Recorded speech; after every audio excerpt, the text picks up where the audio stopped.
PM Modi ने नेपाल के PM से बात की है। सूत्र ये बड़ी जानकारी दे रहे हैं। नेपाल पीएम बालेन शाह से पीएम मोदी ने बात की है। पीएम ने नेपाल में तबाही पर शोक जताया है। पीएम मोदी ने हर संभव मदद का भरोसा दिया है।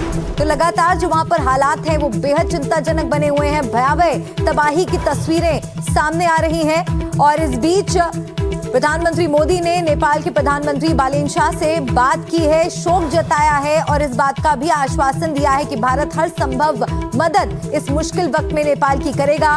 पीएम मोदी ने हर संभव मदद का भरोसा दिया है। पीएम मोदी ने नेपाल के पीएम से बात की है। सूत्र ये बड़ी जानकारी बता रहे हैं। नेपाल के प्रधानमंत्री बालेन शाह से प्रधानमंत्री मोदी की बातचीत हुई है। प्रधानमंत्री मोदी ने दुख जताया है क्योंकि इस वक्त जो स्थिति वहां पर बनी हुई है वो बहुत भयानक है। कई लोगों की मौत की भी खबर आ रही है। लोग जहां तहां फंसे हैं और जिंदगियों को बचाने के लिए रेस्क्यू अभियान भी युद्ध स्तर पर चलाया जा रहा है। इस बीच पीएम मोदी ने भारत की ओर से हर संभव मदद का भरोसा नेपाल को दिया है। तो नेपाल में जल प्रलय ना देखा ना सुना, तबाही की ऐसी तस्वीरें, फ्लैश फ्लड का ऐसा हमला जो किसी को भी हैरान कर दे। हम आपको नेपाल में फ्लैश फ्लड से हुई तबाही के बारे में कुछ बताएं, उससे पहले इन तस्वीरों को देख लीजिए। तबाही की ऐसी तस्वीर कभी नहीं देखी होगी। यह नेपाल में फ्रेंडशिप ब्रिज की तस्वीरें हैं जो नेपाल को चीन से जोड़ता है।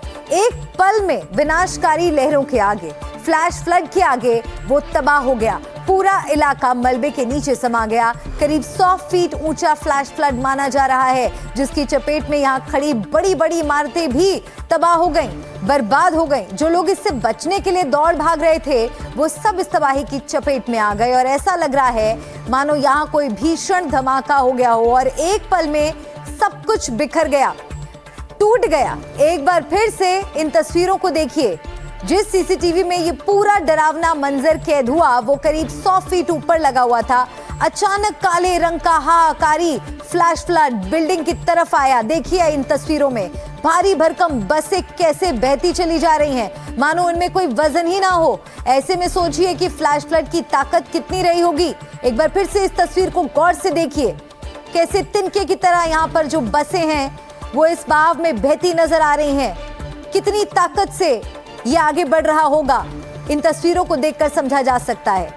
कितना बड़ा खतरा यहाँ पर नेपाल के सामने खड़ा हुआ है प्राकृतिक आपदा के रूप में, जिसमें कई जानें जा चुकी हैं, कई जिंदगियां अब भी फंसी हैं, जद्दोजहद कर रही हैं। और एक और इस बीच जो बड़ी खबर हम आपको लगातार बता रहे हैं कि प्रधानमंत्री मोदी ने नेपाल के प्रधानमंत्री से बातचीत की है और जो स्थिति वहां पर है उस पर चर्चा की है और भारत की तरफ से हर मुमकिन मदद का भी आश्वासन दिया है। और देखिए पीएम मोदी का ये वो पोस्ट है जिसमें उन्होंने इस बात की जानकारी खुद साझा की है कि प्रधानमंत्री बालेन्द्र शाह से मेरी बातचीत की है। मैंने शोक संदेश उनके लिए भेजा है जो जिंदगियां नेपाल में खत्म हो चुकी हैं और इस बात का आश्वासन कि इस मुश्किल वक्त में भारत नेपाल के साथ खड़ा है। नेपाल में जो हुआ है वो सदमे से कम नहीं है। एक पल में नेपाल के एक बड़े हिस्से में फ्लैश फ्लड आ गया। तिब्बत से चला फ्लैश फ्लड कब नेपाल के रसुआ जिले में घुसकर तबाही मचाने लगा, कोई समझ ही नहीं पाया। अब तक 18 लोगों के मारे जाने की खबर है, सैकड़ों लोगों के गायब होने की जानकारी है, जिनमें 105 भारतीय भी शामिल हैं। 79 सुरक्षा कर्मी भी लापता हैं। सेना हाई अलर्ट मोड पर है। 12 हेलीकॉप्टर के अलावा बड़ी तादाद में सेना के जवानों को लगाया गया है, लेकिन जो कुछ हुआ है वो लंबे समय तक लोग भूल नहीं पाएंगे।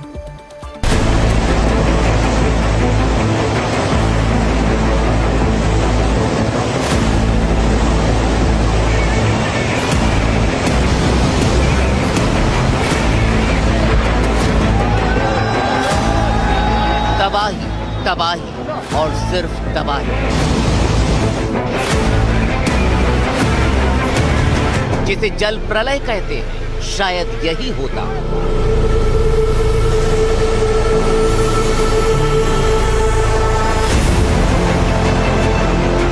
एक पल में नेपाल में जो कुछ हो गया उसे देखकर समूची दुनिया कांप उठी है। पानी का ऐसा उत्पात, जल का ऐसा बवंडर शायद ही आपने पहले कभी देखा हो।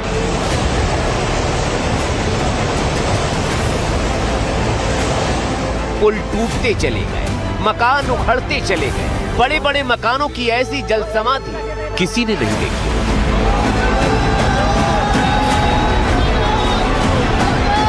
इस सैलाब के जलवेग के आगे जो भी आया वो तबाह हो गया, बर्बाद हो गया, बहता चला गया। तस्वीरें डराने वाली, गाड़ियां ऐसे बहने लगी मानो वजन ही नहीं। एक पल में घर टूटकर इस जल प्रलय में समाते चले गए। डरा देने वाला यह मंजर, इसकी चपेट में सोचिए जो भी आया होगा उसका क्या हाल हुआ होगा।